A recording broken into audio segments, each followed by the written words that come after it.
ಪ್ರಭು ಚೌಹಾಣ್ ಪುತ್ರನ ವಿರುದ್ಧ ವಂಚನೆ ಆರೋಪ ಸಂಬಂಧ ಸಂತ್ರಸ್ತ ಯುವತಿ ನ್ಯಾಯಾಧೀಶರ ಎದುರು ಇವತ್ತು 164 ಹೇಳಿಕೆ ದಾಖಲಿಸಿದ್ದಾರೆ. ಪ್ರತೀಕ್ ಚೌಹಾಣ್ ಕೈ ಕಟ್ ಮಾಡಿದ್ದಾರೆಂದು ಸಂತ್ರಸ್ತೆ ಆರೋಪ ಮಾಡಿದ್ದು, ತಲೆ ಮೇಲೆ ಹಲ್ಲೆ ಮಾಡಿದ್ದಾರೆ ಅಂತ ಕೂಡ ಫೋಟೋವನ್ನು ತೋರಿಸಿದ್ದಾಳೆ ಸಾಕ್ಷಿಯಾಗಿ. ಈ ಬಗ್ಗೆ ದೂರು ದಾಖಲಿಸಲು ಹೋದರೆ ಹೊಕ್ರಾಣ ಪೊಲೀಸ್ ಠಾಣೆಯಲ್ಲಿ ದೂರು ದಾಖಲಿಸಿಕೊಳ್ಳಲಿಲ್ಲ. ಹೀಗಾಗಿ ಮಹಿಳಾ ಆಯೋಗಕ್ಕೆ ದೂರು ನೀಡಿದ್ದೇವೆ ಅಂತ ಸಂತ್ರಸ್ತೆ ಹೇಳಿದ್ದಾಳೆ.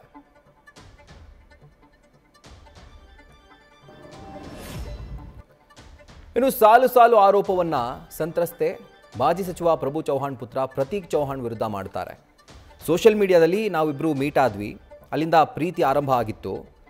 ಪ್ರತೀಕ್ ಚೌಹಾಣ್ ನನ್ನ ಬಗ್ಗೆ 2 ವರ್ಷಗಳ ಕಾಲ ಸ್ಟಡಿ ಮಾಡಿದ್ದಾನೆ. 4 ತಿಂಗಳು ಅವ್ರ ಜೊತೆಲೇ ಇದ್ದೆ ನಾನು. ನನ್ನ ಮೊಬೈಲ್ ಅವರ ಬಳಿ ಇತ್ತು. ಬೆಂಗಳೂರಿನ ಲಾಡ್ಜ್ನಲ್ಲಿ ಮದುವೆ ಆಗ್ತೀನಿ ಅಂತ ಹೇಳಿ ನಂಬಿಸಿ, ಅಂದರೆ ಹೆಂಗೋ ಮದುವೆ ಆಗ್ತೀವಿ ಅಂತ ಹೇಳಿ ನಂತರ ಅತ್ಯಾಚಾರ ಮಾಡಿದ್ದಾನೆ. ಎಂಗೇಜ್ಮೆಂಟ್ನಲ್ಲಿ ಪ್ರತೀಕ್ 50 ತೊಲೆ ಬಂಗಾರ ಜೊತೆಗೆ ವಾಹನ ಕೇಳಿದರು. ನಮ್ಮ ಹತ್ರ ಇದ್ದಂಥ ಎಲ್ಲ ಆಸ್ತಿಯನ್ನು ಮಾರಾಟ ಮಾಡಿ ಅವ್ರು ಕೇಳಿದಂಥ ವಾಹನವನ್ನು ಖರೀದಿ ಮಾಡಿ ಅವರಿಗೆ ಕೊಟ್ಟಿದ್ವಿ. ಇನ್ನು ಮದುವೆ ಆಗೋದಕ್ಕೆ ಕಂಡೀಷನ್ಸ್ ಹಾಕಿದ್ರು, ಸಾಲು ಕಂಡೀಷನ್ಸ್ ಹಾಕಿದ್ರು, ಎಲ್ಲವನ್ನು ಕೂಡ ಪೂರೈಸಿದ್ವಿ. ಆದರೆ ಪೂರೈಸಿದಂತಹ ಸಂದರ್ಭದಲ್ಲಿ ಒಂದೊಂದೇ ಕಾರಣ ಹೇಳ್ತಾ ಮದುವೆನ ಪೋಸ್ಟ್ಪೋನ್ ಮಾಡ್ಕೊಳ್ತಾ ಬಂದರು. ಮೊದಲನೇದಾಗಿ ಏನು ಹೇಳಿದ್ರು, ಕೂಬಾಗೆ ಟಿಕೆಟ್ ಸಿಗದೇ ಇದೆ, ಅಂದರೆ ಭಗವಂತ್ ಕೂಬಾ ಬೀದರ್ನ ಮಾಜಿ ಸಂಸದರು ಇವ್ರಿಗೆ ಟಿಕೆಟ್ ಸಿಗದೇ ಇದ್ದರೆ ಗ್ರ್ಯಾಂಡಾಗಿ ಮದುವೆ ಆಗೋಣ ಅಂತ ಹೇಳಿದರು. ಅದಾದಮೇಲೆ ಕೂಬಾ ಸೋತ್ರೆ ಗ್ರ್ಯಾಂಡಾಗಿ ಮದುವೆ ಆಗೋಣ ಅಂತ ಹೇಳಿದರು. ಅದು ಆಯಿತು. ಇದಾದಮೇಲೆ ಮದುವೆಗಾಗಿ ರಸ್ತೆ ಮಾಡ್ತಾ ಇದ್ದೀನಿ, ರಸ್ತೆ ಆಗಲಿ ಅಂತ ಆವಾಗಲೂ ಕೂಡ ಹೇಳಿದ್ರು. ಆಯಿತು ಅಂತ ಒಪ್ಕೊಂಡ್ವಿ. ಈ ರೀತಿಯಾಗಿ ಒಂದಾದ್ಮೇಲೆ ಒಂದು ಕಾರಣ ಹೇಳಿ ಈ ಮದುವೆ ದಿನಾಂಕವನ್ನು ಪೋಸ್ಟ್ಪೋನ್ ಮಾಡ್ಕೊಳ್ತಾ ಬಂದರು.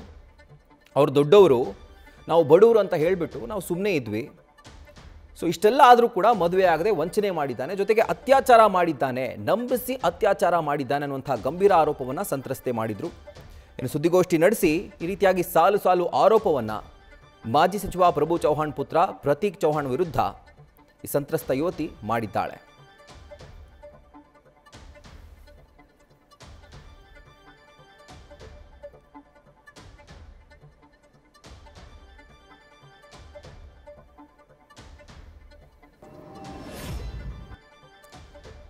ಇನ್ನು ಈ ಮಧ್ಯೆ ಸಂತ್ರಸ್ತ ಯುವತಿ ಕುಟುಂಬಸ್ಥರ ವಿರುದ್ಧ ಹೊಕ್ರಾಣ ಪೊಲೀಸ್ ಠಾಣೆಯಲ್ಲಿ ಪ್ರತಿದೂರು ದಾಖಲಾಗಿದೆ. ಅಂದರೆ ಪ್ರಭು ಚೌಹಾಣ್ ಅವರ ಕಡೆಯಿಂದ ಕೊಲೆ ಮಾಡುವ ಉದ್ದೇಶದಿಂದ ಹಲ್ಲೆ ಮಾಡಿದ್ದಾರೆ ಅಂತ ಪ್ರಭು ಚೌಹಾಣ್ ಸಂಬಂಧಿ ಮುರಳೀಧರ್ ಇವರು ದೂರು ದಾಖಲು ಮಾಡಿದ್ದಾರೆ. ಮನೆಗೆ ನುಗ್ಗಿ ಈ ರೀತಿಯಾಗಿ ಕೊಲೆ ಮಾಡೋದಾಗಿ ಯತ್ನ ಮಾಡಿದ್ದಾರೆ ಅಂತ. ಯುವತಿ ತಂದೆ ಸೇರಿ 8 ಜನರ ವಿರುದ್ಧ ಈಗ ಪ್ರಕರಣ ದಾಖಲಾಗಿದೆ. ಅಂದರೆ ಇದೊಂದು ಕೌಂಟರ್ ಕಂಪ್ಲೇಂಟ್.